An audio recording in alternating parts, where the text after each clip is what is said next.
What do I say here? Grace, peace, and welcome to Podcast of the Wills, a podcast that treats Star Wars like a sacred text. My name is your Nick Milky. God, I can't even get that right. My name is Nick Milky. I am your host most of the time, and I didn't download and upload the intro video for this week that has my guest's name in it with our happy little sound and logo and whatever. So I had to use the old one because I didn't realize that until after I had already hit go live. So sorry to David and Timothy. You don't get your name in lights, but we'll put it on Twitter later. We'll do it that way. How's that sound? Yeah, this is what happens when you think you're ready and you don't check all the things you're supposed to check. So we're here. Intro videos aside, we did have an intro video. It just may not have been the right one. Seth is right. I may have forgotten his name. Did I forget Seth's name? Here's the best part. I haven't started drinking yet, and this is how it is. So this is going to be fun tonight. I don't know where we're going to go, but I have promised fun, and fun it will be. We do have a good show tonight. I'm really excited to have these guests on. I'm calling it a crossover show. I've had both of these guests on the show before, but never together, and they have their own show. It's a whole thing. We'll get to that in a few minutes. I do have a couple of housekeeping items that I want to get to.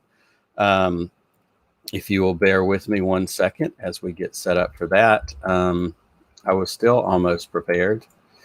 Okay, let's do that. Let's share a screen because I want to put up a couple things for y'all to check out. Chrome tab, that's what we want to do. See, this is seeing a little bit of how the sausage gets made. Blank screen, that's cool. TeePublic, we have t-shirts. And I just checked a few minutes ago. If you go to our TeePublic site, which I will put up on Twitter here in just a little bit, they are on sale for about 6 more hours. We do have the Dad Batch t-shirt for those of you that are supporting our favorite Clone Wars fathers. We have the Dad Batch shirt. We have the Heroes of the Mom CU. If you're not familiar with that, it's the podcast that I do with my wife and 4 daughters, where we're watching all of the Marvel movies in chronological order because my wife knows nothing about the Marvel Cinematic Universe. She thought that Mighty Mouse and He-Man were a part of it. That's always the go-to that I use. We actually just recorded episode 6 yesterday, which was the first Thor movie. She loved it. Spoiler alert, it was her favorite so far. And we're heading into Avengers next, which we're going to do sometime this week before she goes out of town. So if you want a Mom CU t-shirt, that is there. We also have a Podcast of the Wills t-shirt. And I am working on a couple of other t-shirts that I hope to have up this week. One of them was inspired by our friend Michael. I see Michael is here. Just for a minute, actually, it says Michael's in the middle of a movie. So Michael, my friend Michael Nipp, who is one of the hosts of the Deucecast movie show, Michael is trying to watch 365 movies new to him this calendar year. And so I know he is plowing through that list. He's almost at 300, I think. He's working his way through. So shout out to Mikey for that. But he also inspired one of the t-shirts I'm going to try and get up this week. And then I've got another idea for a shirt. So if you want to go to TeePublic and check out our t-shirts, I would love for you to do that. Other housekeeping notes. I want to throw a special shout out to my friends Scotty and Jerry at the Bombag Cast. They did a card show a month or 2 ago, and they had giveaways where you could win packs of trading cards, and they mailed all that stuff out last week. And so I got an awesome piece of mail that had a letter from Scotty and Jerry, which I'm a sucker for a handwritten note. Guitar picks, which as a guitar player, I'm totally in favor of. I'm actually going to start using because I haven't played my guitar in forever. Some stickers, a couple of business cards, and I got all kinds of good stuff, and I had to show some of it off. We have, where is it? These cards are called Country Gold. As someone who lives in Alabama, I might actually get some money out of these, trade them for, a tank of gas or something. I got these, which are Pro Set Pop Superstars music cards. So no telling what's in there. And then I got 2 packs of Star Wars Episode 1 Phantom Menace Wide Vision cards. I'm not going to do all of this tonight because this was their show, but I did decide that I was going to open one of these real quick just to see what we got before we get going with our guest tonight. So I'm opening up one of the sets. We have, they're off. I don't know if we're going to see it. That's the Pod Race from Episode 1. We have On the Way to Coruscant. We've got Jar Jar and we've got Padme. They're in the ship. Ooh boy. Palpatine's political ploy. We've got old Sheev, doing his thing. What do we have here? Ooh, unexpected help from Anakin, rocking those goggles. I feel like maybe we need to bring back, as a part of Hot Phantom Menace Summer, those big goggles. Following that up with star pilot Rick Ollier. He is also rocking those same Naboo N1 starfighter goggles. We have a Jedi Falls. Got Obi-Wan hanging right there. We've got Maul, slashing at that. Obviously, there's no rails. This is Star Wars. We don't do rails in Star Wars. We have, this one looks special. It's got foil on it that I don't recognize. The Reconfigurators. And we have all the battle droids balled up in a ball. And then we have Unspeakable Alliance. And we've got Shadowy, Palpatine, Emperor, Trade Federation, all that kind of stuff. So those cards are fantastic. I'm not going to open any of the other ones, but I do want to send a huge thank you to Scotty and Jerry. I love you guys. I love everything that the Bomb Bad Boys do. And I'm honored by winning those cards and y'all sending all that stuff my way. So thanks for that. One last shout out, and then we're going to keep this train moving. Not shout out, piece of news, I guess. Josh and Andy, hosts of the Chronicles podcast, also good friends of mine. They are doing a show on, I believe it's Sunday, August the 1st, coming up, I guess, next weekend. They are doing a charity auction show, and I would love for y'all, if you don't already follow Chronicles and watch their shows, they're going to be auctioning off some great toys and stuff. And so I have a live read. It feels very professional to do this. So this is what I'm going to throw out there. Josh and Andy of the Chronicles podcast are hosting a live toy and collectible auction August 1st, 1 p.m. Pacific on their YouTube channel. All proceeds will go to Dornbecker's Children's Hospital in Portland, Oregon. Many vintage to modern Star Wars items will be up for auction. For example, a complete vintage Millennium Falcon, a set of Mandalorian retro collection figures, and an Anovos First Order Stormtrooper helmet, just to name a few. Here's how you can be a part of this fun and this noble cause. Like and share Twitter posts about the auction. Bid on the items in the live stream on August 1st. And if you want to donate something to bid on, you can DM Josh or Andy on Twitter at Chronicles or email them holochronicles@gmail.com. And so again, that's going to be Sunday, August 1st, 1 p.m. Pacific. That's 3 p.m. where I am in Central Time. And it's going to be on their YouTube channel. And I guess you'll be able to bid in the comments and they'll be able to keep up with that. Love Josh and Andy, love their heart and the fact that they want to do this for the Dornbecker's Children's Hospital in Portland. Always a great cause to support children in hospitals. So I hope that you will tune into that, maybe bid on something that you need. I actually have a box ready to go out to Andy tomorrow that hopefully we'll get there in time, contributing a couple things from my collection that I hope that they are able to use to raise some good money for this charity. So thanks to Andy and Josh for doing that. And I hope that it is successful. And I look forward to seeing all of y'all in that feed, stream. I guess that's what we call these things. And it'll be a good time. So support Chronicles at Chronicles on Twitter. You can get all the information you need. Actually, there's Andy right there. Or maybe it's Josh. I don't know. I don't know who's driving the YouTube for them tonight, but greetings, Chronicles friends. Let's keep it moving. I have fantastic guests. That's right. Guests, plural, that I'm excited to have on the show tonight. My guests have both been on this show individually. They're the co-hosts of the As Father and Son podcast, Twitch stream, YouTube stream. They play video games. They talk about Star Wars, which are two of my favorite things. The father of this combination is David Drennan. David was actually the second guest on the live stream version of Podcast of the Wills way back when. We had a great conversation. I owe him, and we're going to make up to that in just a few minutes. And then the other half of this fantastic duo is Timothy Drennan, who is the son of the As Father and Son podcast. And Timothy was on, and I forgot to go back and look. It's been about a month and a half or 2 months ago. And we also had a fantastic conversation. So I am thrilled to bring back for our first Podcast of the Wills crossover episode, Misters David and Timothy Drennan. Hey. Hello. Hold on. First of all, the coordinated waving. I mean, that's our thing. They practiced that obviously before the show started. We were Gentlemen, doing how are you? for 30 minutes. We were just sitting, okay, now coordinate the wave. No, too fast, too slow. Yeah. Wait till you get on the screen. It's left, right, left, right. And it's like, exactly. oh wait, no, that's the wrong brand. No, that's a whole other one. How are you guys? Doing awesome. Great. So glad to be here again. Thanks for having us. Yeah. It feels like home. I am laid back. I'm relaxed. I'm ready to laugh. I'm ready to have a good time because we have some fun stuff in store tonight. We're still going to do our top 7. We're going to change it up a little bit. Before that, we're going to play a game, which I hope will be fun. Kind of making the rules up as we go. So, classic former youth minister. Those are the kinds of things we do. We say, hey, here's a game. And halfway through it, we may decide it doesn't work, but it's going to be fun nonetheless. But before we get to that, as I just mentioned in my intro, I have something that I need to pay off to one of these two gentlemen. David, you were on as the second guest of the live stream of this show.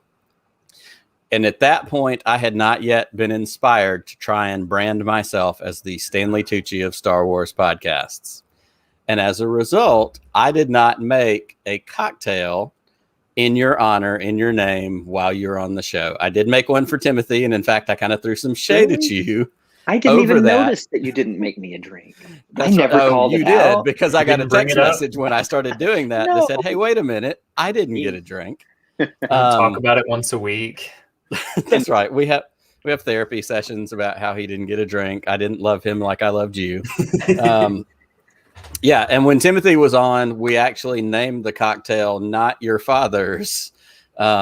I forget what the other half of it was. It was root beer. Not Your Father's root beer. That's it. And it was root beer and bourbon, which I wasn't sure was a thing, but it turns out it is, and it was pretty good.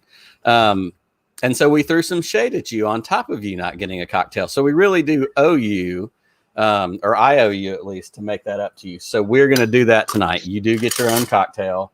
I have my cup. I have ice, as I've obnoxiously just shaken into the microphone. So I'll put some ice in my glass. And for this drink, we are using... Oh, wait. I've got to do it in the right order. Otherwise, it's not going to work. Wait. You know what we need? We need a recipe. We have David's... Wait, it's not on the screen. That's not helpful either. Here we go. We have David's Dark and Stormy.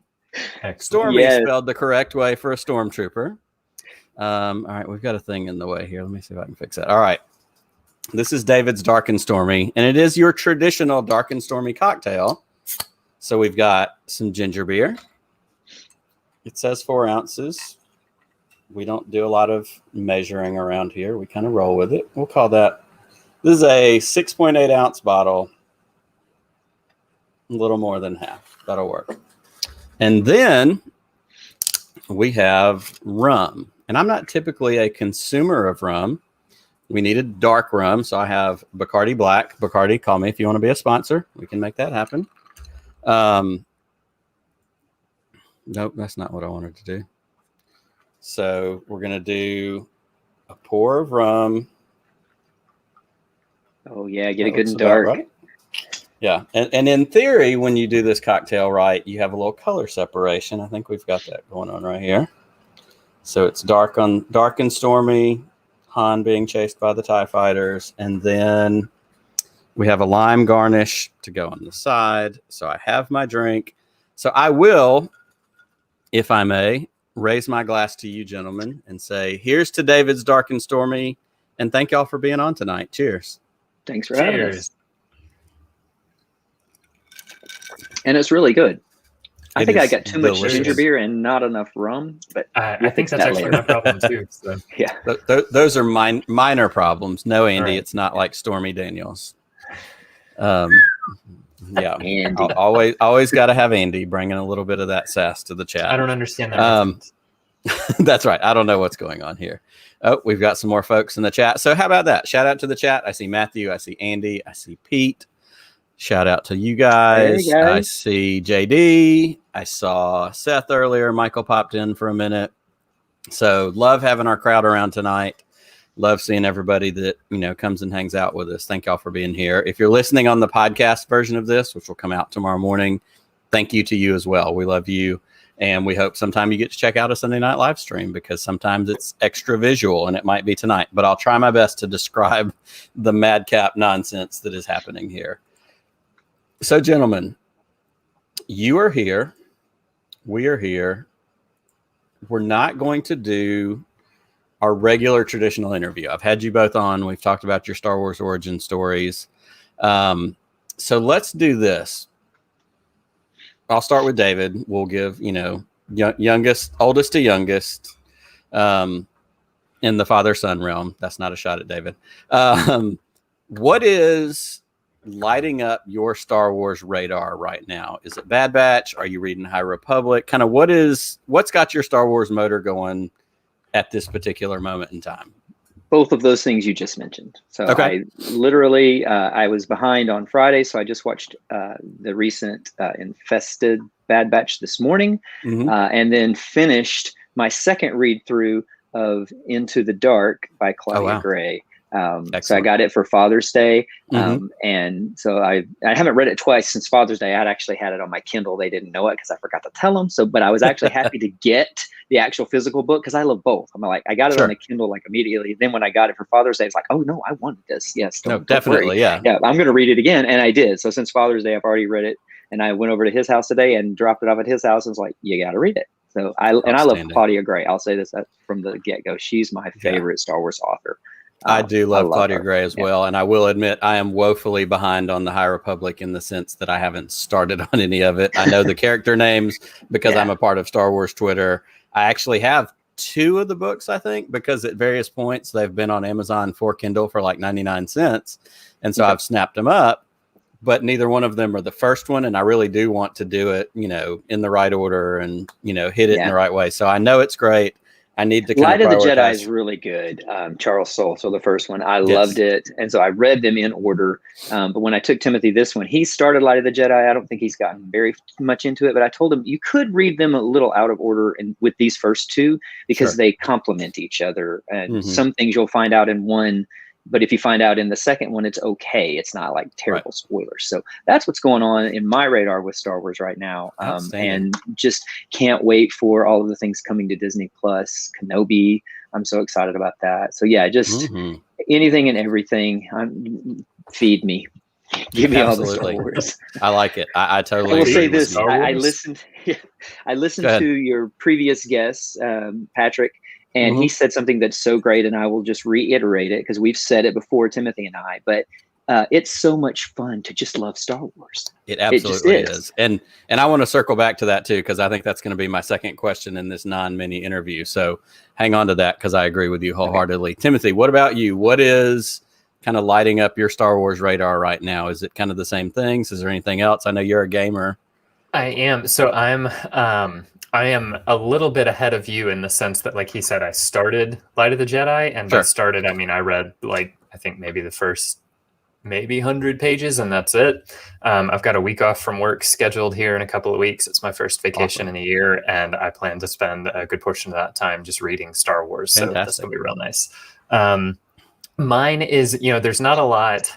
I'm loving the Bad Batch. I'm excited about Book of Boba Fett and Kenobi and all of that. But honestly, mine's kind of weird, but it's very me. The thing that I'm enjoying most about Star Wars right now is kind of missing it, because there's not a lot going on. Like, there's not a whole lot. Bad Batch is great, but there's not a big movie pending right now. Like right now, we're waiting to find out anything about what's going to be coming next. And that's one of my favorite parts about Star Wars, is missing it. It's like the time where you get like a whole bunch and then you wait for it, and you get like, growing up as a kid, like waiting 3 years between the prequels and then thinking it was over and just hoping we'd get another good game or something. And then, waiting for the sequel trilogy. And I enjoy the wait, because it gives me time to like build up and be like, I'm ready for some more. I'm ready to get back into a theater and get the buzz of a new movie coming. So honestly, right now it's just enjoying the series that we have or about to have, and then waiting for the next big movie to hit. Absolutely. And I think that's such a great point. And actually, that's a perfect, it's almost like we planned this. That's a great pivot kind of into the second point that I wanted to talk about for a minute and circle back to things that both of you said. Really the next, I think, is, if I'm remembering right, obviously we've got 3 more episodes of Bad Batch left. That'll wrap up kind of mid-August. The next biggest thing after that will be Visions, which is the anime stuff that I think is mid-September. And then beyond that, it's going to be Book of Boba Fett. Like those are kind of the next most, and then the books, obviously, you know, there's High Republic. They just announced a new phase Friday or the Thursday, you know, so there's stuff, you know, comics and books that are going to be coming out. But as far as like visual media, those kinds of things, that's what we've got coming next.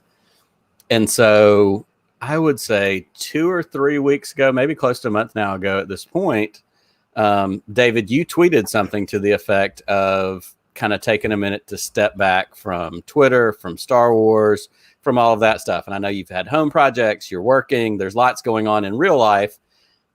But sometimes the nature of what Star Wars and Star Wars Twitter can be is it can be the thing that ruins Star Wars for us if we let it.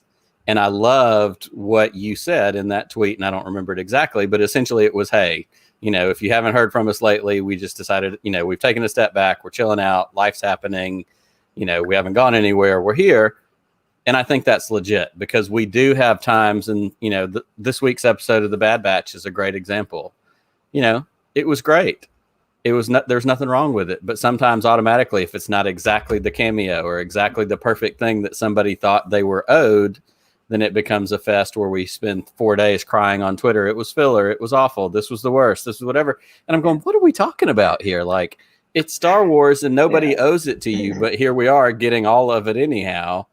And so I'd love to talk just for a minute, and it ties into what Timothy said too, is I love the idea of missing it. I've had a busier than normal week with work and family activities and all those kinds of things going on. And so of course I'm still checking Twitter and doing some of that stuff, but I haven't been as plugged in as I normally am. And it wasn't one of those, like, it wasn't, I don't miss it like I'm done with it, but it also wasn't like, oh my God, I need it in my life, I can't breathe without it. It was just like, oh yeah, there's a bunch of other things that are also still going on.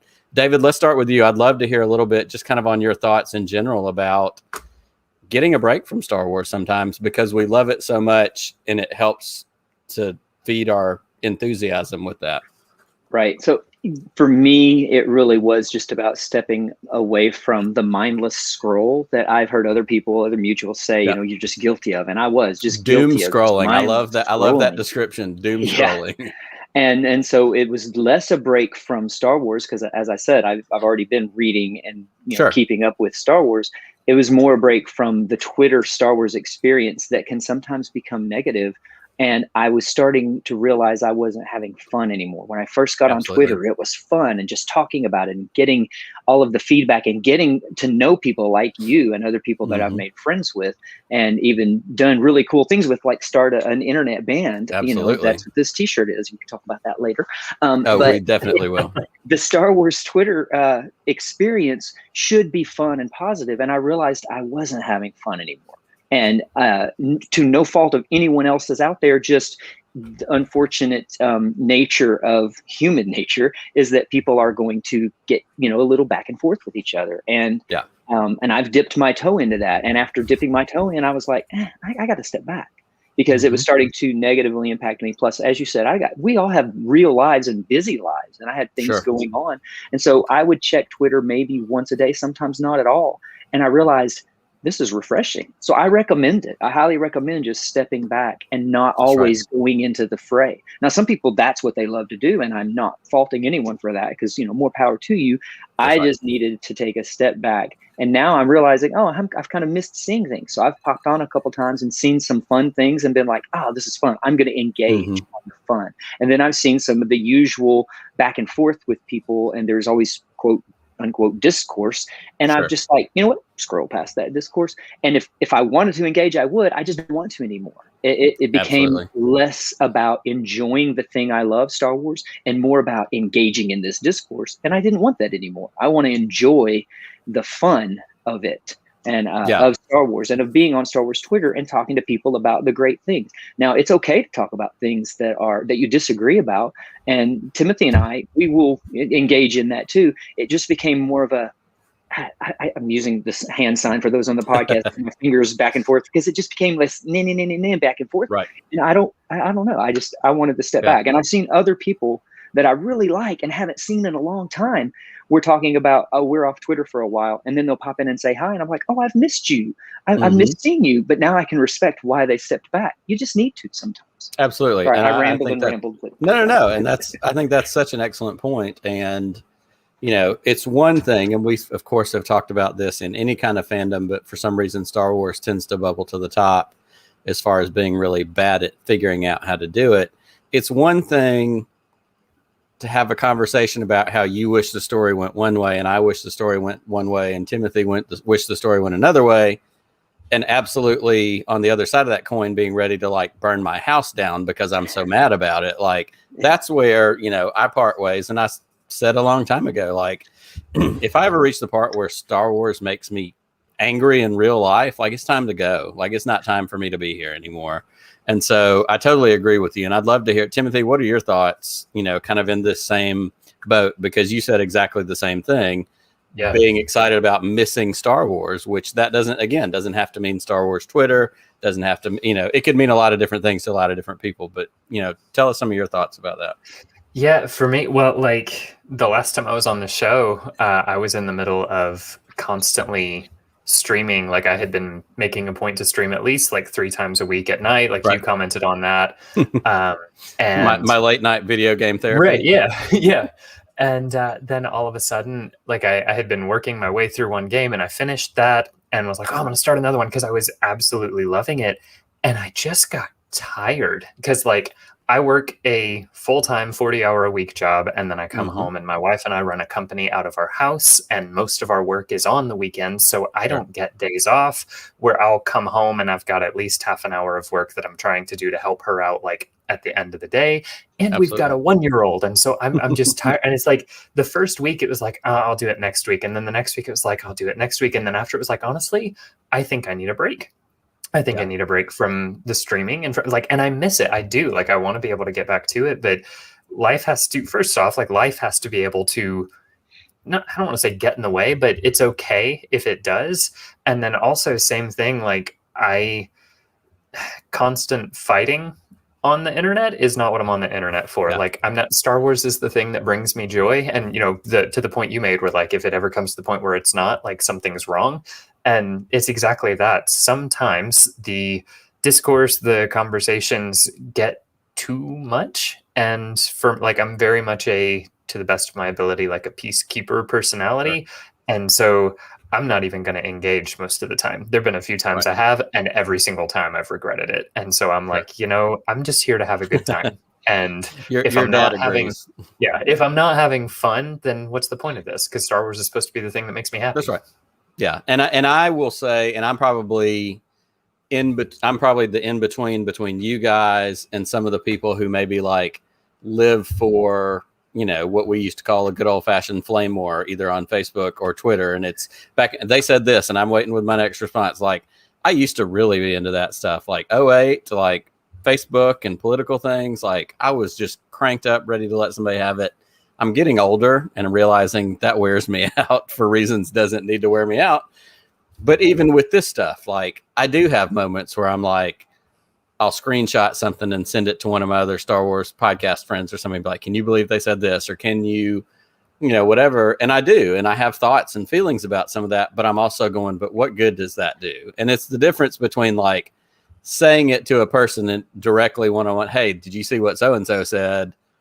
Or me going to Twitter and going, hey, everybody, here's the things that I think about this person. Or that doesn't help anybody. It doesn't help me. It doesn't help. But I also have a hard time with, seeing the clickbait people get feeds and clicks. Like that's really hard for me. Yeah. And I'm not going to fix that. And what I have to realize is I'm not the one that can fix that. And so I keep trying to hopefully be one of the, as we like to say, the spark of positivity folks, and the ones that go, there really is a lot more of us that just want to have fun and hang out than there are Listen, I've had a smidgen of alcohol, and you just put a toe on one of my soapboxes. So if you allow Let's me a go. quick second, listen. The floor is yours. Stop screen sharing the screenshots of the clickbait people's posts. If I've blocked that person, it's because I don't want to see them. So stop taking a screenshot of it so that the people who have them blocked can't see them, have to see them. Okay, listen, I've blocked them for a reason. Thank you. I'm off my soapbox. That's right. Hey, you know what? This PSA has been brought to you by David's Bacardi a rum. little bit of alcohol. what was it again? David's Dark Storm? David's Dark Storm. Yeah, that's right. This soapbox is brought to you by alcohol. Thanks, alcohol. Thank you, alcohol. What would we do without you? And you're exactly right. And that's the thing. Like, part of the reason clickbait exists is because we let it, and we, even if, the hate watching and the doom scrolling, like David talked about, sometimes we can't help ourselves. We're like, I want to see it just because I want to see how ridiculous it is. I don't buy anything they're saying, but every time we make that click, it feeds into the algorithm. It feeds into their ability to keep doing what they're doing. I do want to shout out, Pete was in the chat earlier. Pete's got a really great guest coming up this next week, Stephen Kent.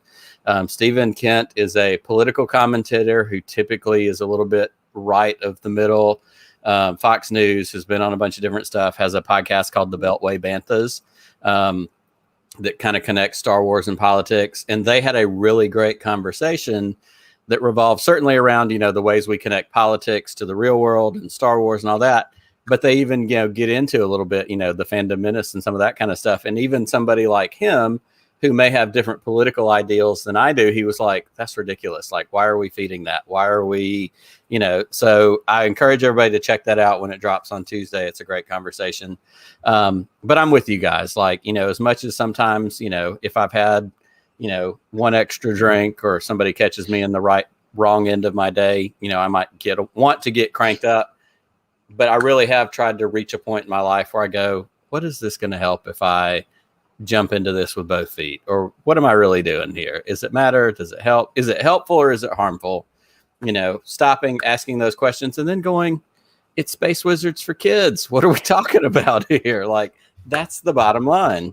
And part of these Space Wizards have taught us what they have taught us. Part of what they've taught us is to find balance to be balanced. And that's what I want to, if I'm going to learn a lesson from Star Wars, is to not constantly be on one side or the other, but find that balance between them. So stepping back has kind of helped me center, I think, myself again, where now I'm just going to make sure that I have fun. If I feel like dipping my toe in something, okay, that's on me, and maybe I'll do it and have fun doing it. But it's a matter of, I had to look at it and go, wow, I'm not enjoying this experience.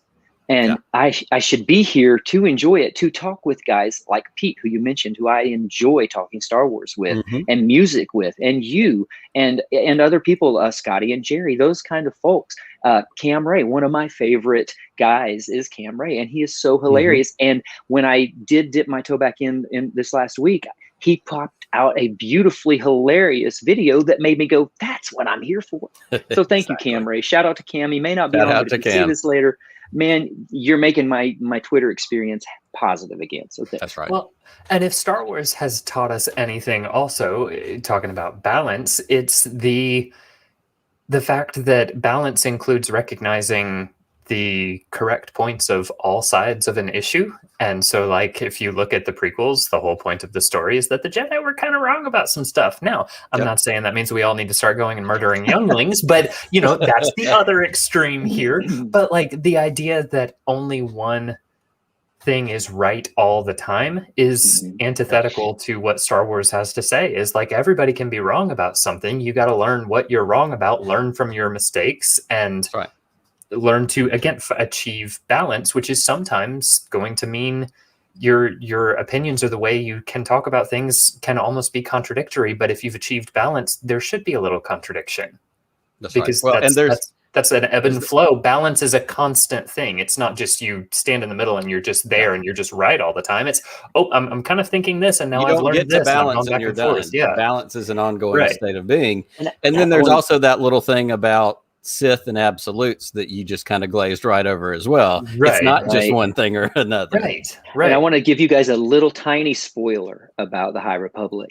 they deal with that. Even though the High Republic is 200 years prior to the saga that we know, they have Jedi who are questioning some of the Jedi ways, and they want to look at it and go, is this really the right way? And other Jedi are thinking, did you really just say that? And it's good because they're addressing that in these novels, and it's really cool. And I like that a lot. I think that's a really great thing they're doing. That's awesome. Well, I definitely can't wait to dig into those. And I made our mini interview that I didn't think was going to be very much turn into this whole other thing. But I think it's important. And I think more than anything, what I want to say is I love the perspective that the two of you have. And I love the mindset and kind of the outlook you have, especially when it comes to Star Wars and even Star Wars as it exists in social media, because social media is a crucial part of our Star Wars experience, especially over the last year where we've been separated from the real world at different times and all that kind of stuff.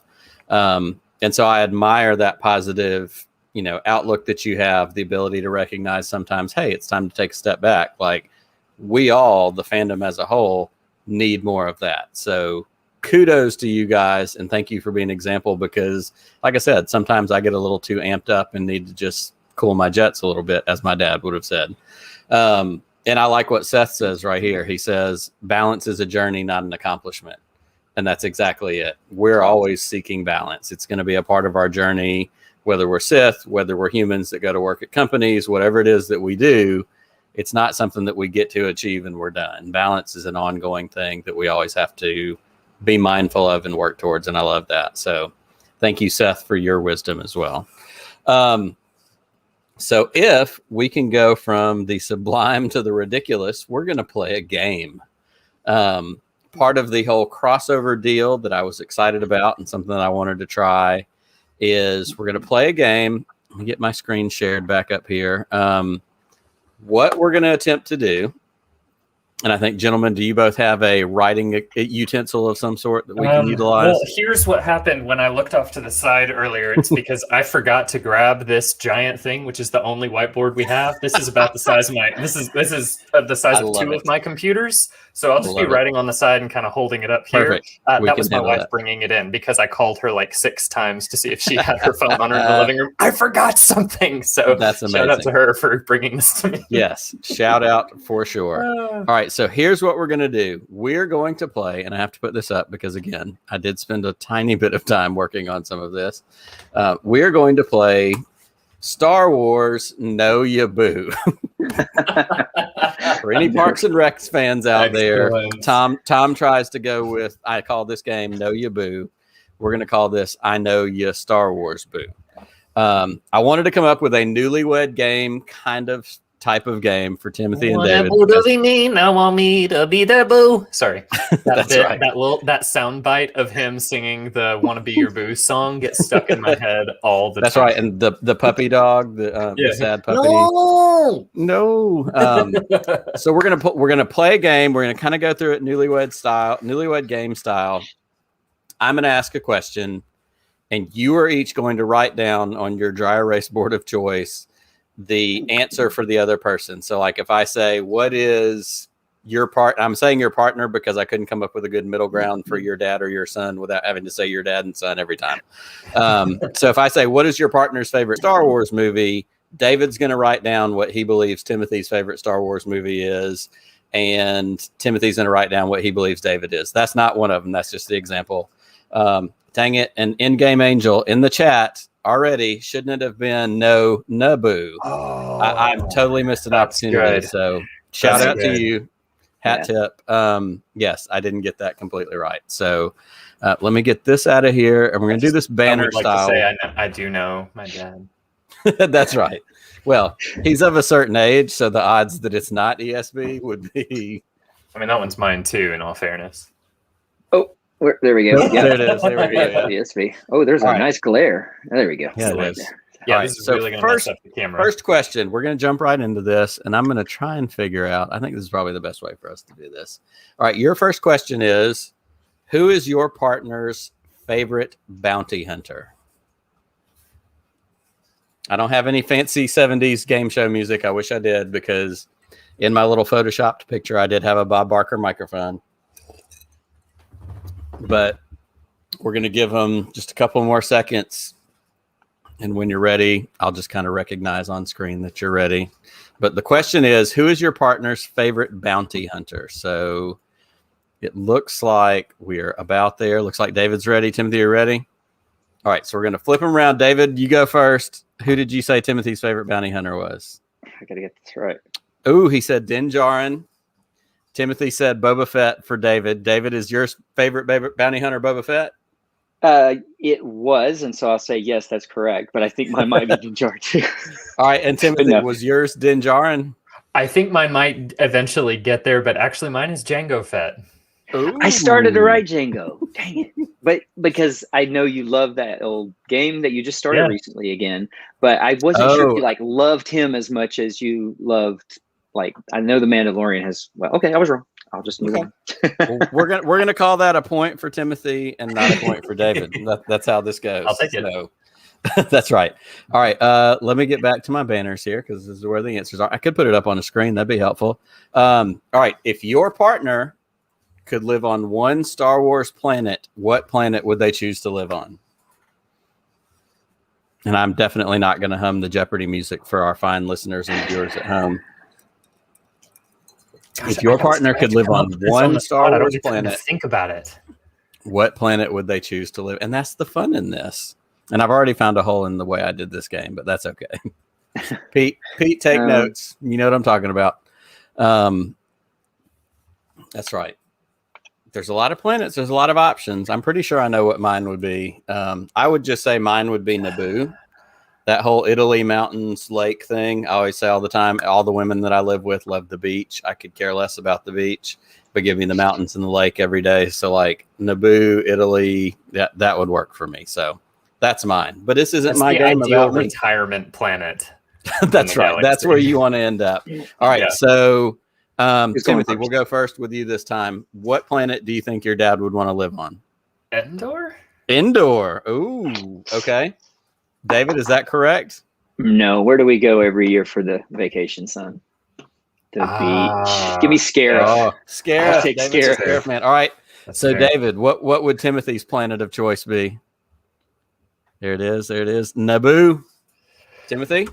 Well, it's the ideal retirement planet, Hoth, because it's the only place I could officially cool off. Oh yeah, he wants. I love the cold weather. Colorado, so I'm living in hell right now. I wasn't even thinking. Nice, absolutely. That's a great one. So okay, fine. No points for anybody, and I'm with you on that. I'm hot natured my entire life. So all right, that boy does not like to sweat. Whew. I don't mind the sweating. I just do it nonstop. So I've just had to get used to it at this point. I sleep in shorts and a t-shirt in December. Nope. We don't need to talk about sleep attire on this show. All right, number 3. Yes. What was your partner's first Star Wars toy? I would have bought it. I'm supposed to remember that, or my correct, wife? And that's the added degree of difficulty in this is you would have been the one to buy it. Wait.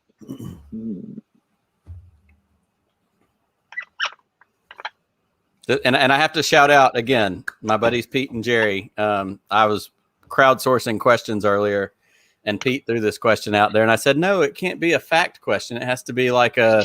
But he's right. This is a great question because I can't wait to hear the argument about. No, it was this thing that you got me. So, all right, David, what was Timothy's first Star Wars toy? I think I gave him. I think I gave him this. It's your Han Solo blaster. Yeah, I think I gave him my Han Solo blaster before we bought him anything else. Ooh, David is. What do we got? Your memory on that is going to be better than mine. I feel like I was a little older before you you let me play with it, but you didn't give it to me to hold on to until I was a little older because you didn't want me to break it. The first thing I think I was actually like, I had kind of a collection of my own stuff before you let me keep that in my room. I remember having to ask to play with it. And then one day you let me keep it. That's fair. I think a Luke Skywalker lightsaber.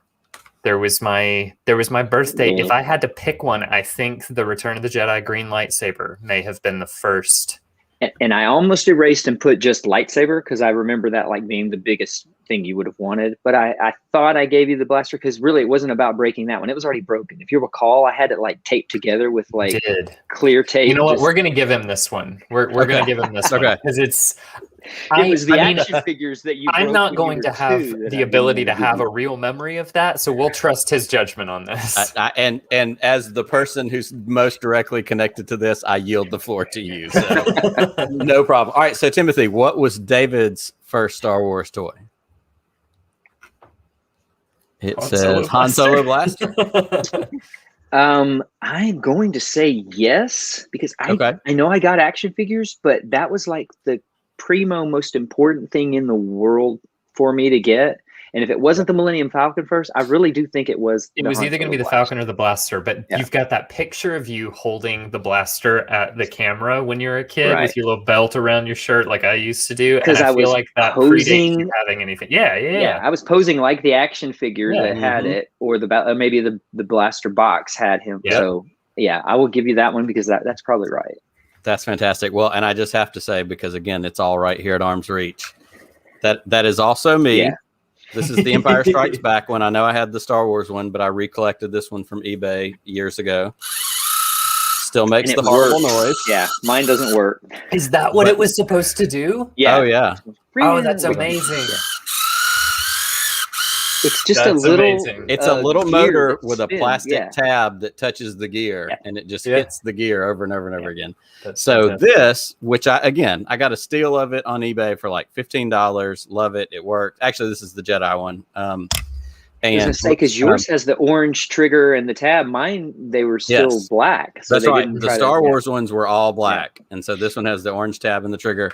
And so my oldest daughter, Harper, who loves Star Wars and who's watching right now, hello, Harper, I love you.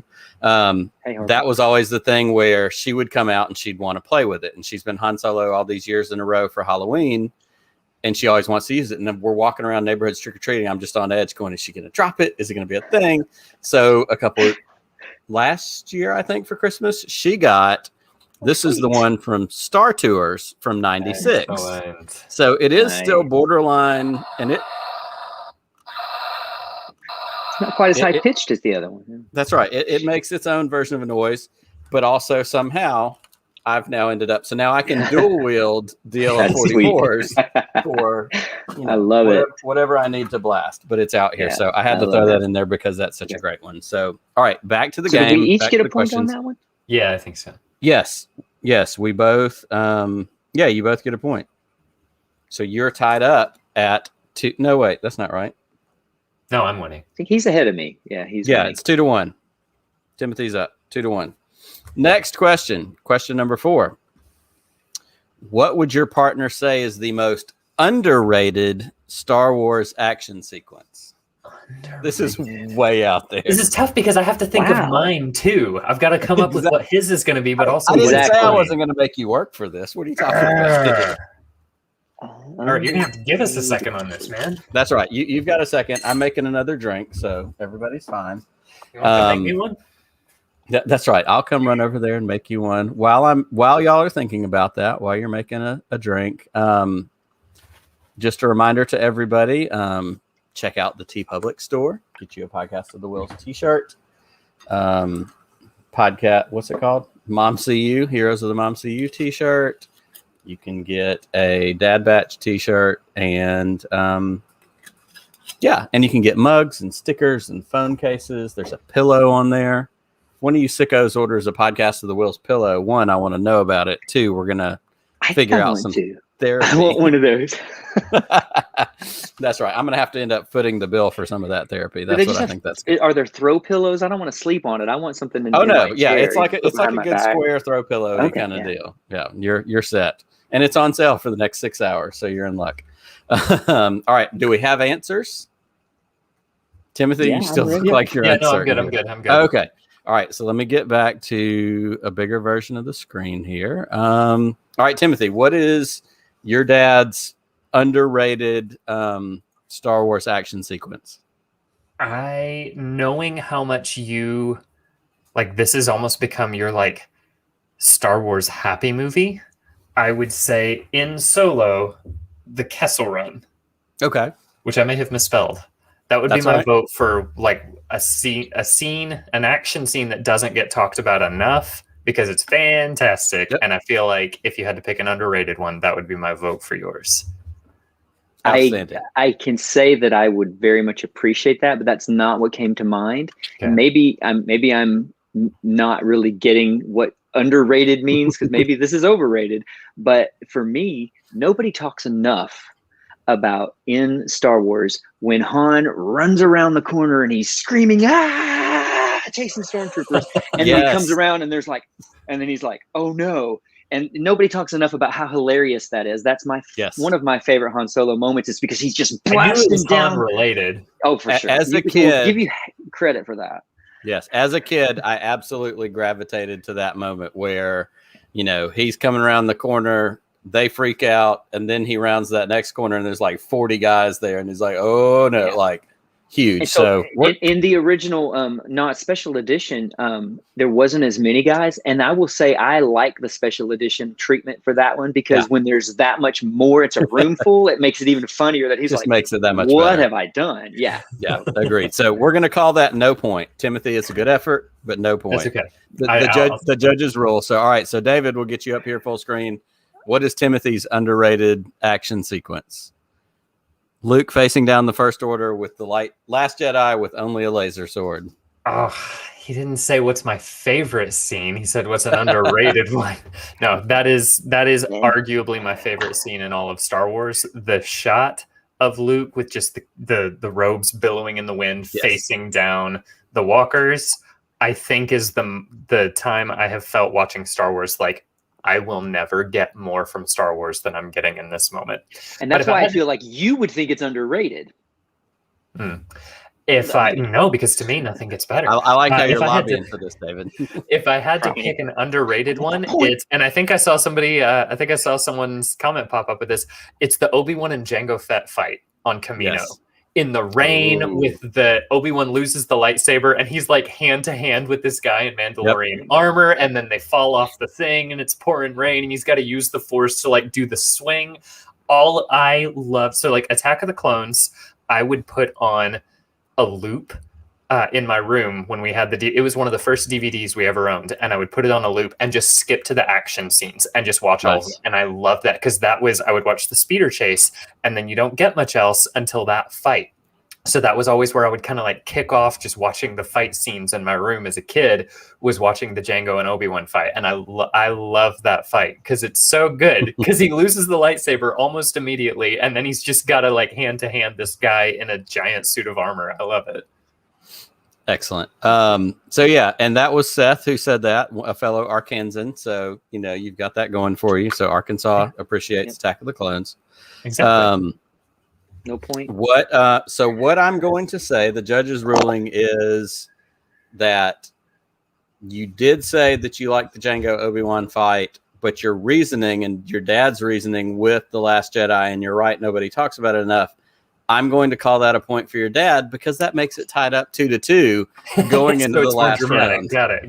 That's right. We're building drama. It's the Olympics. Like, things are happening right now all around the world. So this is going to be our last. I heard what you just said, but I'm going to disregard it for the sake of unnecessary drama. Got it. So Star Wars Twitter. Okay. Thank you for translating Star Wars Twitter. All right. So the judges are biased, just like in the Olympics. The last question before we transition out of this madness that may or may not have worked so well, but I've had fun. What is your partner's favorite Star Wars book? You've told me this. And I think I know David's answer, because I think it was a part of the conversation when he was on the show the first time. But do I know Timothy's is the question. That's the trickier part. Do I know mine? That's what I was wondering. Do you?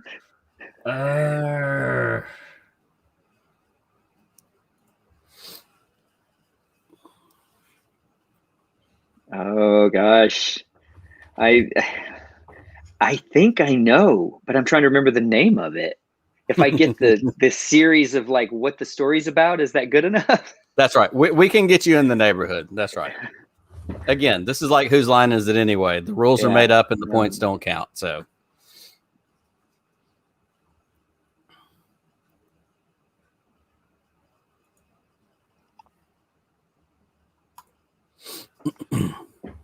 So they're trying to figure out what is each other's favorite Star Wars book. Timothy disappeared out of the feed for a minute. He may have dropped his pen, or he may have been trying to host. Trying to write. This thing is like half as tall as I am. He's Googling for answers. It's our laundry room calendar board. It's the only whiteboard I can find. I like that. I like that I said, hey, if you can each have a small dry erase board, and Timothy comes in with one the size of his body. Yeah. But you didn't give up. That's what we admire. You didn't give up. Yeah. All right, and we've got your dad already on full screen, so we're going to go ahead and go with him. He believes that your favorite Star Wars book is the Young Boba Fett Jr. novel. I don't know the name of it, but I remember you reading it and you were like loving it, if I remember. Now, that may not be it. You may have another one. But I'm going to give that to you. I'm going to say yes, because I read that book. I loved that series, and especially the first book I read over and over as a kid. I think as an adult, my favorite is probably Master and Apprentice, but in terms of like books I've read the most and loved the most, I loved the Boba Fett book, and like the first one in particular. So yeah, I'll say yes on that one. Okay. And Master and Apprentice was Claudia Gregg as well, wasn't it? Mm-hmm. Yes. Yeah. Does anybody out there know the name of that junior novel series? If somebody in the chat knows the name of the young first Legends now. The first one may have just been Boba Fett Fight to Survive, maybe? Because it's about like midway through the book, Jango dies, and so then it's about him surviving afterward as a young kid and whatever. And this is Timothy's former room. It's our guest room now, but we still call it Timothy's room. But I would come in here and he'd be reading, and he had a bookshelf over there, and it was full of all the old legends, Boba Fett, and different. Like, did you ever read the Kenobi book? I don't remember if you read that one. I did read the Kenobi book. Yeah, but yeah, he had. I guess you still have those somewhere. But yeah, he had a ton somewhere. Yeah. My wife says that sounds right, so we're going to go ahead and say that's right. Boba Fett Fight to Survive. Thank you for thank you for your support. All right, so Timothy didn't say Mighty Mouse. That's right. It wasn't Mighty Mouse, not this time. So Timothy, what is your dad's favorite Star Wars book? I'm guessing here, but is it Master and Apprentice? I'm going to give you that because it was Bloodline. And after I almost said Bloodline, but you said Bloodline. I remember you saying Bloodline was my favorite until I read Master and Apprentice, and I was like, I think it's Master and Apprentice. Because my first thought Bloodline was the one I had in my head. Yeah, and I thought, I told him that, but Master and Apprentice has surpassed it. So that's it. Well, in a world, so that's right. That's what I was going to say. In a world where the points don't matter and everything else is made up. You did. Didn't Drew Carey used to say that? That's exactly right. That's right. The points are made up, and something else doesn't matter. And really, what wouldn't make sense but for a father and a son to be a true dyad in the Force? So to end up in a tie, I love that. This isn't Bear Bryant and a tie kissing your sister. This is a tie and a dyad in the Force. That's what this is. That's what we're going with. That was weird, but I love it. Well, I live in Alabama, and SEC football rules everybody. So you live in Arkansas, you get it. So that was fun. I had a good time with that. I hope everybody else enjoyed that as well. But what we're going to do now is we're going to pivot into the top 7 list. And this top 7 list came about. It was when Timothy was on the show? Yeah, it was. And David was in the comment section, and we were just kind of throwing out random things. And what I said, or what we said at some point, just to be funny, was best hair in Star Wars. And without missing a beat, David said, I'm coming back on for top 7 best hair in Star Wars. I wanted it. So that's what we're doing tonight. He called his shot, and he's actually going to be first up on the list because that's how this works. Again, we defer fathers before sons. And so we're just going to jump right into it. So what we're going to do is I'm going to put up David's numbers. Can I ask, before you start with 7, can I give a couple of honorable mentions? Because I texted you how tough this was for me. It was tough. And you changed. I can't believe how hard this was to put together. I wanted to put some aliens in there, but really when you're talking hair, so I was like, come on, Nick, give me 10, do top 10. The top 7 it actually makes it more challenging. That's right. So I have some honorable hair mentions. So, but first of all, not an alien, but my number, whatever, at the highest ranking, not the best ranking, but whatever, would have been Senator Palpatine. I mean, we're talking smooth, just slick. Everything in place. I mean, for an older guy, that's some pretty good hair. I mean, that's for me. I mean, maybe his hair game is definitely solid. Yeah. Until he gets his face all warped and melted. But Senator Palpatine and even Chancellor Palpatine, there's some slick hair. My alien mentions were going to be Ki-Adi-Mundi, but I kept looking for pictures. I thought he had a ponytail thing hanging down, but all the pictures, I couldn't really find hair. He's just got the cone. So maybe he doesn't have hair, but I sure thought he had a ponytail thing. Yeah, I thought he had kind of that like side. Maybe he does something. Oh, the come over scrapes. Yeah. Yes. And then it's not really hair, but Kit Fisto. I mean, that would the tentacles thing, that would have been some great hair. But so anyway, those are my honorable mentions. Now we can go ahead and start with my 7. I needed to get those out because I love that. And I think that's totally appropriate. I'm actually making one last change to our slideshow here. So let me get us back in place. But yes, David's number 7 is where we're going to start off, and he has Senator Amidala in Attack of the Clones. Now, this is a woman who has some hairstyles, and there are a ton of them. I mean, from the Phantom Menace, there's some beautiful hairstyles. From the Revenge of the Sith, she had some really beautiful hairstyles. This is the one when I was trying to think, if I was going to pick Amidala, what do I pick? What do I pick for Padme? And it was one that every time I see it in the movie, I think, that hairstyle looks like something. What does it remind me of? Nick, what does it remind me of? It reminds you, and I'm completely dropped the ball. You sent me the picture. It looks like the droid starfighter. It does. I sent you a picture of it. Yes, stacked on top of each other. It's a droid starfighter. It really is. In Revenge of the Sith, I think is where we really see those.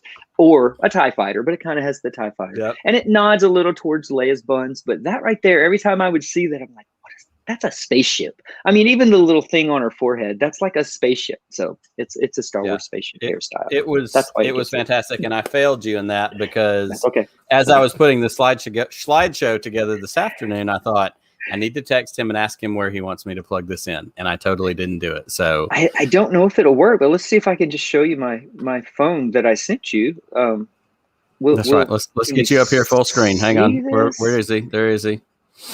Can you see this? Is that there's a glare? Okay, there you go. Right there. Right there. Yep. We've got the droid starfighter. It was an Easter egg. Yeah, that's what it was. It was an Easter egg. It totally works. Yeah. What are we talking about? This is what listening to my dad go. She's got some very beautiful hairstyle.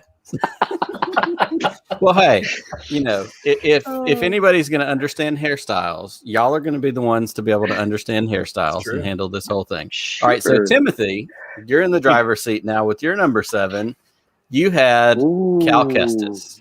I've got Cal Kestis. So I have 3 honorable mentions as well, and I'm going to disperse them. So my first honorable mention actually is Saw Gerrera in Rogue One for having the kind of, if you're gonna lose your mind, your hair might as well express it. And so, Saw having that I think is great. But no, I put Cal as my number 7. I could put him higher on the list, but I put him on specifically for having the kind of hair that if I could have hair in Star Wars, most realistically, I could probably do that. Like in real life, if I could pull off a hairstyle from Star Wars, if I could just get my hair to do the swoop back thing, get the way it blows in the wind, like you're standing on a high peak and the wind's blowing, his hair will kind of move.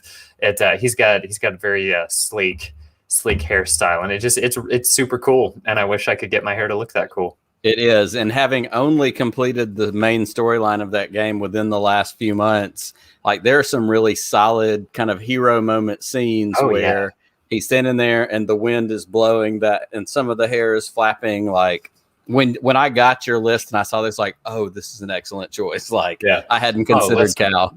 A good game, like you give me a good vista in a game where I can just pause and like just let the environment around me kind of soak it in for a second. Like I'm playing Mass Effect right now, and I went to the moon specifically to be able to just stand on the moon and look at Earth. And I just sat there for a good 5 minutes, like it's Earth.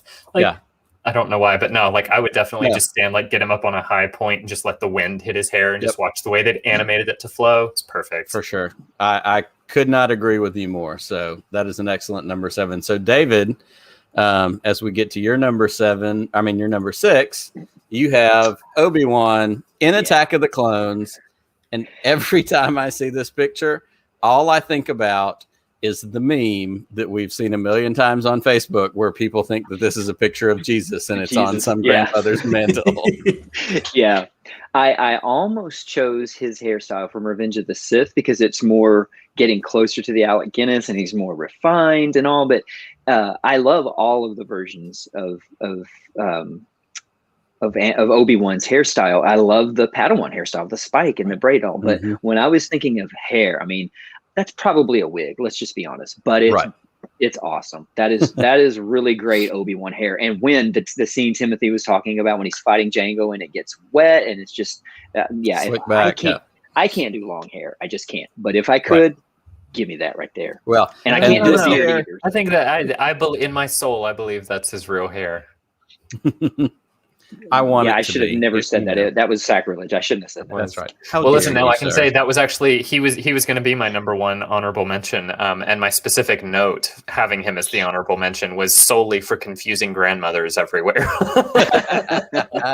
See, that gets it done. Well, and I feel like this version of Obi-Wan with the hair, the beard, perfectly trimmed, everything. This is the equivalent of that shot that we get that's also in the memes of Obi-Wan with the new boots in the council room sitting there with his legs crossed. And it's like fancy new boots, fancy new haircut. Like this is high fashion, looking good, feeling himself Obi-Wan. Yeah. I mean, he's a model. That's a model. Oh, right there. I mean, I'm not going to argue with anybody that, picks this as one of their choices. All right. So Timothy, you're number 6. Connected, Master and Apprentice. We have Qui-Gon Jinn. Yeah. So I picked Qui-Gon because first off, it's such a distinctive look, but also that is the look of a man that if you showed it to me and I knew nothing about Star Wars, I would go, yeah, that is a crazy space wizard who is so intense that other space wizards are like, yo, he's a little too hippie for us. It's such a good look. The beard and the hair, like the long hair, like flowing down and pulled back in the, the kind of like top of the head ponytail going down. It's so cool. Like I remember seeing him as a kid, like as a 6-year-old looking at him and being like, yeah, that's a Jedi. That is a Jedi master. Yep. Absolutely. Now that's a great choice. And because we only get Qui-Gon for that Phantom Menace, for that one movie, we miss out on some of those glories of what could have been continued Liam Neeson / Qui-Gon Jinn hair. Fantastic. Look, I've got faith. I'm holding out for Kenobi, man. There you go. That's right. A Kenobi hologram inside the hut. Yeah. Do it. It's going to happen. Yeah. All right. So David, we're back to you. We're back to number 5. You picked Princess Leia on Bespin. Yes. I mean, okay. Leia has some good hair. And, I could have gone with the standard cinnamon bun hair. That's great. I really can appreciate the hair at the end of A New Hope. I can appreciate the hair when she's on Hoth. But there's just something elegant and classy and ladylike about those braids and the way it's the bun in the back. And that's just, I don't know. That's, to me, when I was trying to think of really good hair for Leia, because even the Ewok village when her hair's all long, it's beautiful.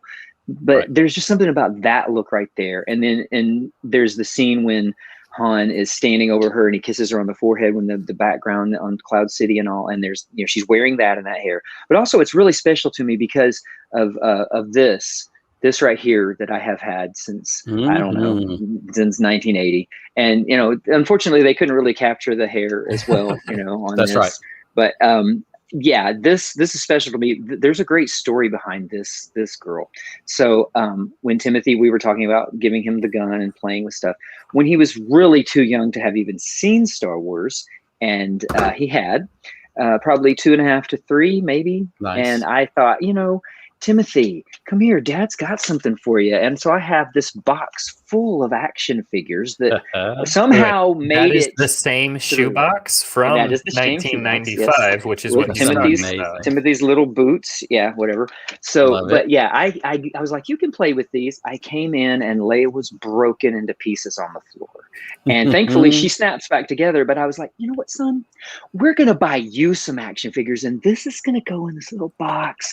And we're going to put the lid back on it, and we're going to put it high up in the closet, and you're never going to see it again. That's basically it. So, which is why I think it was a good while before you let me keep the blaster in my room. And that's fair. We're not going back though. We tied. Tie's a tie. That's right. Yeah, ties totally. Anyway, but yeah, That's right. So no, but Points yeah, don't Leia, change. It's a tie ad in the Force. Bespin hair. I mean, even when I look at it now, I think, that's okay. In 1980, when this came out, I was 10. That's my like dream girl hair right there. Which my wife's probably thinking, "Oh, really? I can't have that hairstyle." But not now. When I was 10. Sure. No, I think that's an excellent number 5 choice, and I have some thoughts about Leia's hair, and we'll get to that in some of my, as we get closer to the end. So what we're going to do now is we're going to move to Timothy's number 5, which is, let me get my thing here, Cobb Vanth. Honestly, I'm a little duration. This is where I disagree with myself a little bit, because arguably he should be number 1. I would argue that is he's in terms of hairdos, he's definitely the most handsome man in the galaxy, and arguably the best hair in the galaxy. But ranking everybody, I had to go a little differently. But man, that I'm not 100% sure how old Timothy Oliphant is right now. That's how you say his name, right? I think he's in in his early to mid 50s. I hope I look that good. Absolutely. I got time. If I start now, I might be able to get that much facial hair by the time I'm 50. And I just hope I look that good. Yeah. And I don't think she's still watching, but my wife chimed in earlier. And Laura, if you are still watching, this is a Star War, and this could be something that would entice you to watch a Star War, because we love Deadwood, we love Justified, and Cobb Vanth, Timothy Oliphant, is in a Star War, and this is what he looks like right now. And I'll say it, he's a hot man. Just there's no way to argue that question. The most handsome man in the galaxy. One of the best things that did happen on Twitter was after this, all of the guys, myself included, were all like tweeting, I got to get that Cobb Vanth hair. If I get on, my daughter is my hairstylist. And I was like showing her a picture. She said, Dad, your hair's not going to do that. I'm like, please. I just want that hair. Everybody was another 30 years. And as somebody with, of a certain age, with hair, with a beard, I'm going, this is a cosplay I could maybe pull off. Like there's still hope for me here. Yeah, I would be 80 by the time I could grow that beard, though. I can't do it. Start now, man. Silver Fox, right. Definitely. That's right. Yeah. There she is, chiming in. Yeah. Silver Fox. That's a man right there. That's right. Like they say in Guardians of the Galaxy, you're a dude. He's a man. Yeah. All right, so we're coming back to David. David's number 4 is Lando in Solo. Buckle up, baby. That's Listen, right. I really struggled with this because I love the Lando hair. Billy D. Williams is awesome. I love his hair in Empire Strikes Back, and it's a little bit different in Return of the Jedi, especially when they're on the skiff. And I had him from Empire Strikes Back at first, and then I got to thinking, and I was like, man, Donald Glover's hair was just on point for a young Lando, and I thought, he's gonna no shade to Billy D, because he's awesome, and I think his hair was really cool, but just the way it's styled, even that picture right there is perfect, and just that's some hair right there. Yeah, I agree completely, and I love Solo. I really do hope that somewhere down the line we get a continuation of that story. If it's Disney Plus, make if it it's happen. a movie, whatever it is. Because I want to see more. I want to see more from Donald Glover Lando, and we've been promised some sort of Lando something when they did that thing back in December. I hope he's involved. Funny story: we were watching Spider-Man: Homecoming today. The girls and I were, and when Donald Glover shows up as Aaron, I forget Aaron's last name, but he's Miles Morales' uncle, and he's in Homecoming, and he's the guy at the car in the trunk, and it's this whole deal. And I was telling the girls, because they've seen Spider-Verse, I was like, that's Miles's uncle. And he's the one that, and then he says something about, I live in this neighborhood. My nephew does. And You know, I'm sitting there going, but that's him. That's Solo, and that's Childish Gambino, and that's all these whatever. He's incredibly talented, and I want to see more of his Lando. So for sure, I certainly can't argue with that choice, nor would I try. So Timothy, your number 4, we have Princess Leia on Bespin. Nice. Ranked her higher, so that's right.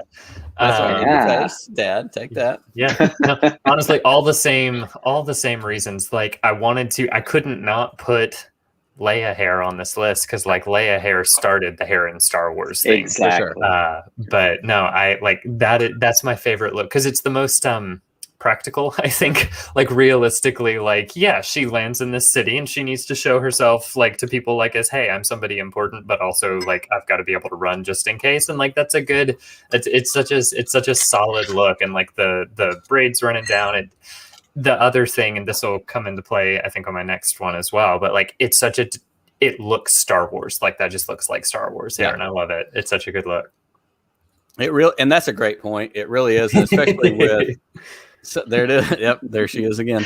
And I'm missing the white cloak, but I think this might be a Star Wars Ben Kenobi cloak I put on her. I would say that looks actually, like I think that's Ben's. Yep. Yeah. Anyway, I probably destroyed the white one. It didn't make it. But Timothy, I like what you said, and we get that, and we're going to get that with some of the other choices that you're obviously, David, you said Padme early on, but like. What does space hair feel like? Like that's a question that somebody had to ask at some point. Like, does it look different than what you don't see people walking around on a daily basis with 2 braids that loop around and then are connected back together. Like they've got one pretzel hanging off the back of their head, or, the cinnamon bun thing, is not its own, we don't see that every day in real life. So there had to be also very like take it in the full context of the universe, and like that's Padme's daughter. Of course it is. Like correct. It's very much a look like that. Yeah.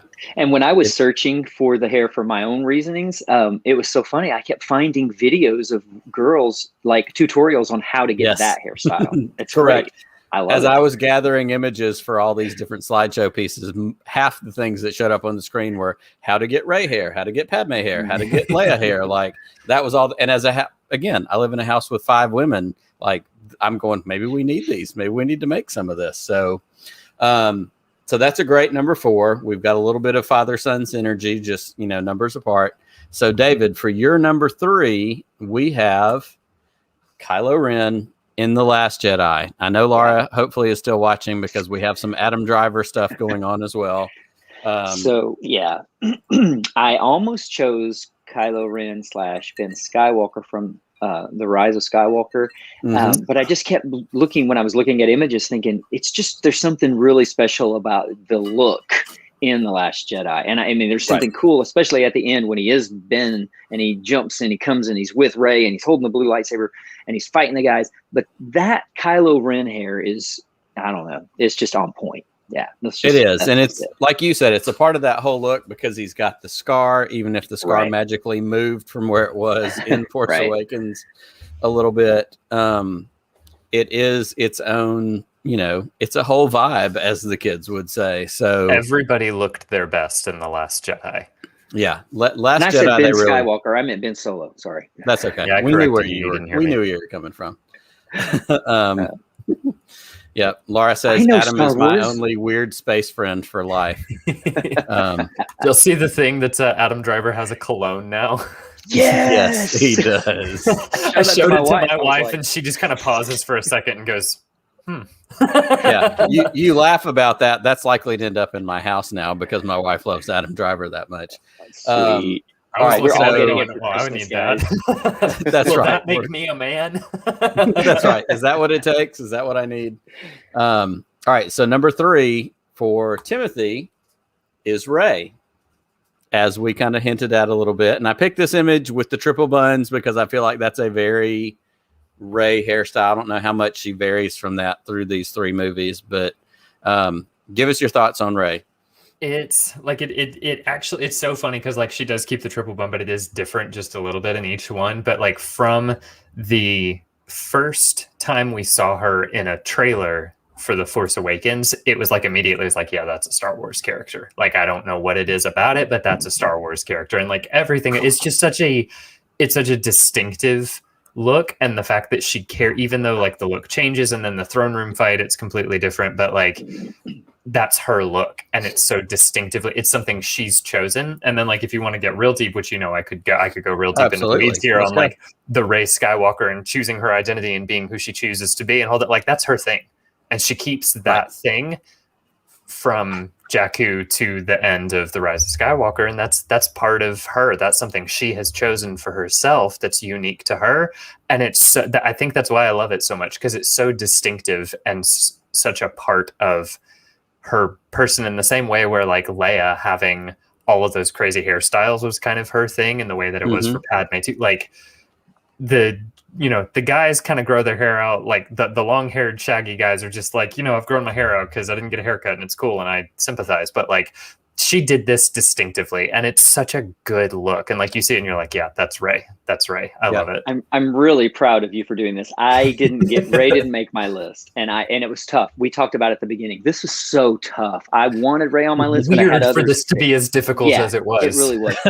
I'm so glad she's on your list, because she didn't make mine, and that makes me feel better. So, yeah, perfect. No, it was totally, Rey, is certainly a fitting choice, and it's just one of those things that you have to figure out, because there's more good hair in Star Wars than we thought. And David, you said it up top, you needed 10, and you texted that to me. But I also said, no, I'm going to stick with 7 because I kind of want to make you choose. Like that's the fun of the game, and that's fair. That's right. So for David, as we come to his number 2, we have Anakin / Vader in Revenge of the Sith. Yeah. So, and Nick knows, Timothy doesn't know, but there was one that I accidentally left off the list. So someone else was in this number 2 slot, and it was like a light bulb went on. Wait, I left Anakin out. How could I forget Anakin? So I'm sorry, Poe Dameron from The Rise of Skywalker had to go because Anakin number 3, and then I took him off the list. Yep. So poor Poe. I mean, he has gray hair. This was so tough. This was more difficult than I thought it would be. But Anakin definitely has some of the, if not close to the best hair in all of the saga in this movie. It's great, hey, look, I even like little Anakin's hair. I mean, the Jake Lloyd hair was really good. And the braid and the spikes, I love all that. But that, when he's still Anakin, it's great. But once he becomes Vader, I'm glad you chose that picture. That's some hair right there. And that fierce look. That's fierce. The hair is fierce. The look is fierce. Everything about it. That's My favorite thing about that. Oh, no, go ahead. No, go ahead. Absolutely.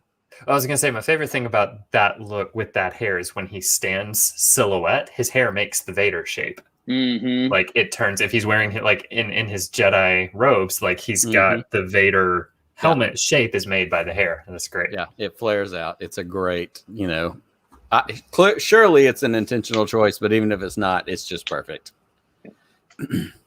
All right, so Timothy, your number 2 was a tie. Nice. Between the same Anakin and Ben Solo from Rise of Skywalker. Yeah.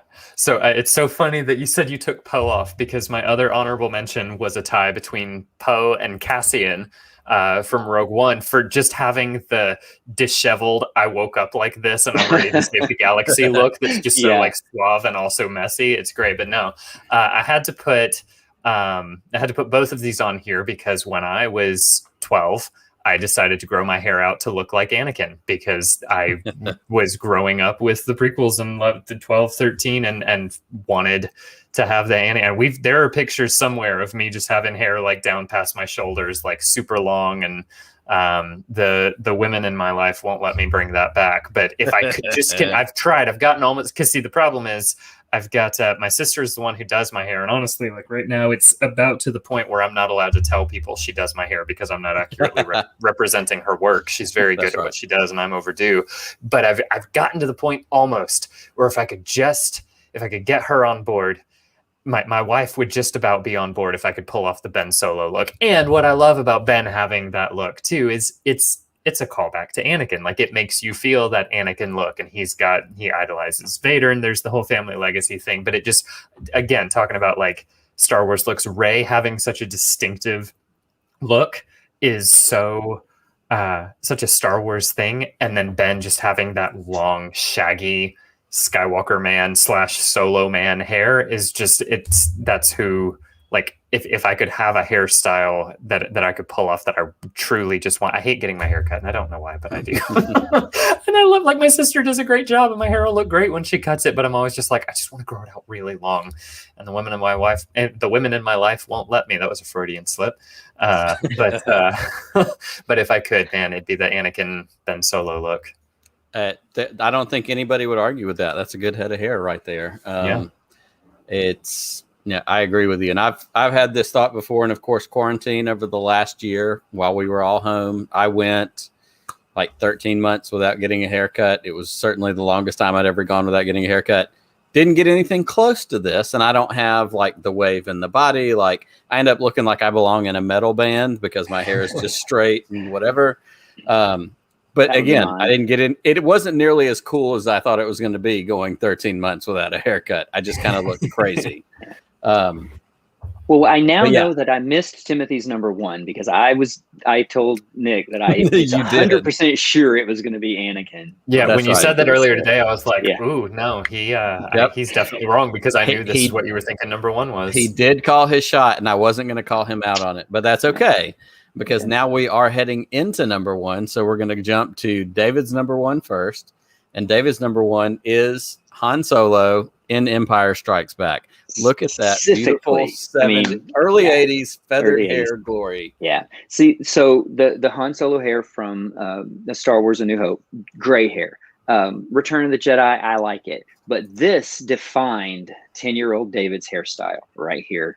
And for a long time, and through the 80s, this was all I was trying to do. If I went anywhere to get a haircut, it was, give me this. I mean, I want, and I never did look like Han Solo, but that right there, it had to be number one. Even though Anakin's long hair is really better, this is the look that 10-year-old me, and even me now, if I could get away with it, I would gladly do that. But that's just, I don't know. It's nostalgic. It's swag. It's their swagger. He's Han Solo. He's freaking Han Solo. And he owned being Han Solo, obviously, in Empire, even more than he did in Star Wars, because, we know him now, and he's a part of the team. He wasn't like the guy that comes back at the end. Like, I love that moment you picked, because that's who's scruffy looking. I love that. Who's scruffy looking. Well, you just put to mind for me, like, this is so, I don't know if we've ever talked about this or not, but the fact that you and I were the same ages for the respective trilogies. You were 6, turned 7 that August in 77. You were 7, turned 8. Yeah, so we were off by just a little bit at the same time. You were 7 for Star Wars, 10 for Empire, and then 13 for Return of the Jedi, and then I was 6 turning 7, 10 for Attack of the Clones. That was what put it to me. It was like, oh my gosh, I was 10 when Attack of the Clones came out, so it was the same age. Like, that just put it to me. And then I wanted to grow my hair out like Anakin. I also realized we had a missed opportunity where we could have pulled embarrassing photos for each other, because there's that picture of me on Grandpa's motorcycle with my hair like billowing behind when I'm 14, and then there's the mullet picture from what is that, 85? Oh, mine? Yeah, that was 87. The one at your grandmother's house that's on her mirror still, that's been there for 30 years. Yeah. Nice. I have hair down to my shoulders with the perfect. I've got the business up front, party in the back hair from 1987. Yeah. I wish I had grabbed a picture of that. You should have done that. What were we thinking? That's right. Next time we'll do this again, and we'll just do a whole show about our own weird hair pictures. Hey, I'm sure everybody will tune in for that. Exactly. All right. So go ahead. Well, I was just going to say, since you were wrong about my number one, I have to give the reason here, because obviously if I could have a hairstyle in Star Wars, like if I had my way and could grow my hair as long as I wanted, I would have the Anakin Ben Solo look. And I'm still kind of convinced I'm going to get to do it one day. But if we're talking about who has the best hair in Star Wars, Here it is. It's Padme. It's Padme. Okay. Any yeah, look. you're right. Any look. Look And at, that's what look he at that. I'm said. He pointing. said You don't know which Padme. one I'm pointing Any at, but of it doesn't matter. It's Padme. Wow. Any look. Even Every dead in the bottom Oh my right God. corner. Sure. Her hair Dead is in the bottom glorious. right corner. She's got better hair than any of us alive will ever have. Like it just every single look. It's like they took the concept of Leia had funky space hair in the 70s and they were like, what would her mother have looked like? And the answer was yes. Yep. Yes, have Like, some. every single look is just, and again, like Leia was your first love when you were 10. I had Natalie Portman, I had all of those hairstyles. So yeah, best hair in the galaxy. It is the queen. Yeah, it's hard to argue with that, and especially the amount of effort that went into, and we know this from all the documentaries, all the production photos, all the everything that they did. Like, how does she not end up number one just by sheer volume? Like, her catalog the bench is deep on this one. I will say, this is my son in whom I am well pleased. He chose wisely. That's right. He totally chose wisely. Yeah. I like this. Kenneth says she's great, but Leia in New Hope is the GOAT. And it is hard to argue. Those original It was so hard to buns, leave that one off. Yeah. Well, it was. We're going to get there. So bear with us for just a minute. So your lists, gentlemen, are fantastic. I did put a tweet out yesterday, I think, on Twitter. I'll be honest, I was a little disappointed in our Star Wars Twitter friends. We didn't really get as many responses as I wanted, but I was curious to see, what does Star Wars Twitter think? Who has the best hair? And these are the responses that I got. Jake Lloyd Anakin with the bowl cut. Nice. And Zorba the Hutt. Zorba the Hutt. And again, and you made a comment early on about not picking aliens. But Zorba the Hutt, I mean, it's Jabba with a beard and dreadlocks. Yeah. Like, how do you argue with that? Like, that's not like Kit Fisto. That's real hair. Honestly, that's like Jack Sparrow got turned into a Hutt. That's right. Jack Sparrow became really old. That's what Twitter gave us. So that's that was their Twitter. contributions. Yes. Thank you. Fantastic. And then I always throw in a couple of my extras. And before I get to the other extras, I did grab this one. I don't know how we talk about Star Wars hair and leave this gentleman off the list. We did, and even in my extras, we left off Chewbacca. And partially it's because Chewbacca is nothing but hair. And I think we've talked about this at another point, but it does give me the opportunity to show the fact that I have actual Chewbacca hair. That's awesome. As a part of my Star Wars collection, thanks to the good folks at Prop Store. 4 or 5, maybe 6 years ago, I won one of their Instagram drawings where they're like, tweet, reshare, whatever you do on Instagram. And they sent me that. And so it's from episode from 4 from Star Wars. It's Chewbacca hair from one of the suits, pinned in a thing with a picture, certificate of authenticity. It is a special part of my thing. So it's hard for me not to pick Chewbacca because I actually have some of that good hair in the universe. But that being said, I did have some contributions of my own. Nice. We have Poe Dameron because we can't have a Star Wars hair conversation without Poe Dameron. I mean, Oscar Isaac's got good hair. No arguments there. We have Leia. We have the buns. Again, that's like the Hank Aaron pick. Like, she's old school. She's classic. It's original. We have Bodhi from Rogue One. Bodhi's got kind of a little, pulled back mini bun, something a little bit rakish. The beard's not that full, but like Bodhi's got some good Star Wars hair. As a man who is aging and continues to have a beard, Old Man Luke is a winner. Luke in Last Jedi, that hair. Hermit Luke was actually in my list, and I had to pull him out. But yeah, I did too. Yeah. So that version of Luke is a good one. And then right underneath it, I also have Death Star Luke. And this goes back to me being a kid because that hair was cool. But I'll be perfectly honest, when they end up in the trash compactor and he comes out of the water and he's got the slicked back wet hair, as a kid, that was cool. And I'm pretty sure every time I got out of the bathtub or the shower, with my hair slicked back wet, I thought I was Luke on the Death Star. Like Same. that was just, Love it. That was one of those classic hair selections. So I have that, but I have one other bonus selection, and this is a little more outside of the norm, a little bit outside of the regular.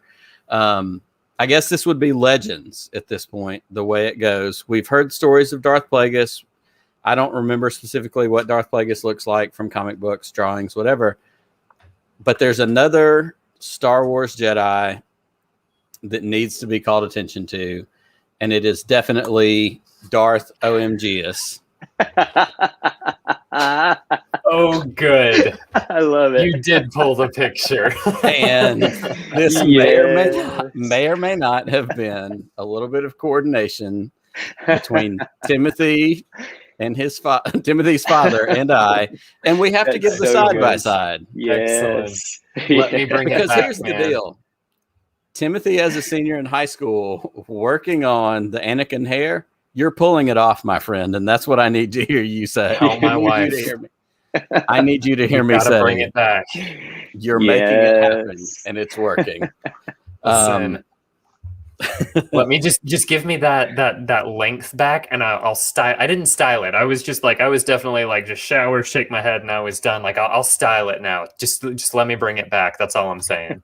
That's right. Yeah. I mean, it's Timothy, there. it was funny when you mentioned the motorcycle picture, because I was going through all the pictures last night and I saw that one. I saw the one you're talking about when you first got it really long and I guess early junior high, and it's on your shoulders. But when I saw this one, I was like, oh, that's the one, because it's perfectly blown out. Yeah. That was a beach picture, so it's perfectly blown in the sense. beach wind. So yeah, that was. Yeah, Let me bring it back, man. How do you argue with glorious Star Wars hair like that? And then I can't think of a better place for us to wrap this whole deal up than to see I'm not even going to say attempts. Like, you were nailing Anakin hair as a senior in high school. So thank you. Good job to you, or good job out of you. We're wrapping up. Where can everybody find you? And I don't, whichever one you want. I know I've got, y'all are on Twitter at AsFaz92. Y'all are also on Twitch because you do video game stuff. Timothy, what have y'all got going on? That's right. He will be back. I know. In fact, you said this earlier. You're playing Bounty Hunter right now. Mm-hmm. And I am also have been playing Bounty Hunter for a while. Have you? And I'm stuck. And so I need you to start playing Bounty Hunter so I can start figuring out how the hell I'm going to get out of the part that I'm stuck on. Cool. I'll be back. Timothy's late night video game solve Nick's problems therapy will come back. Yeah. But what else? Anything else? You can also find us on YouTube. We are, just look up YouTube/As Father and Son spelled out, so that we do have that channel location. You'll find all the videos that Timothy does on Twitch, and also some, we kind of delved into doing some of the essays. We had some silly videos when we first started of us playing video games together. So we do the fun stuff. I am on Twitter at David L. Drennan on Twitter. I also am I wanted to shout out to Silver Colored Knob. This is the knob that Baby Yoda Grogu plays with in the Mandalorian. And my good friend Pete Flitzer from Around the Galaxy, and Scotty from the Bombad Cast. We are in this band, and we also have something new that we've been working on since September of last year. It's just been slow going. Cam Ray is actually in on it. We've got someone new, did a little something on it today. So be on the lookout. If you haven't watched Silver Colored Knob, if you haven't followed us on Twitter, please go. It's at SCK Project on Twitter, and be looking out for that space. Something new is coming. It's his best work. I think this is your like. I don't know if Heather, my wife, I don't know if she said that to you. This is your best work. Well, thank you. Yeah, I'm really looking forward to it. It's. I'll give everyone a hint, or not a hint, a tease. It's a duet. Ooh, there we go. Well, and today was rehearsal day with someone, and it was good. Yeah, I love that. Well, I can't thank y'all enough for being on the show. I can't thank all of our folks that tuned in on the live stream. Thank y'all for hanging out with us tonight. If you're an audio listener, I hope you enjoyed this. I know it was a little bit more visual as we talked about hair. Feel free to check out the YouTube stream. We're youtube.com/podcast of the Wills. Everybody else, follow us on Twitter, Facebook, Instagram. We are at WillsPod. The TeePublic link is pretty easily found in our Twitter thing. And at this point, I think you've got 4 hours left. Everything's on sale. So if you need that pillow, if you need that t-shirt, whatever else you've got going on, thanks for being a part of Podcast of the Wheels. It really means a lot to me. This is a hobby. This is a passion project. This is something that I love to do. It's fun. And even though some of my family doesn't understand it, that's okay because they love me anyhow. And it's a chance to hang out, talk with cool people, have great conversations, and have fun. So I hope everybody coming out of this tonight has a great week this week. And we will be here again next week. We have another exciting guest. And until we are all together again, may the force be with you always.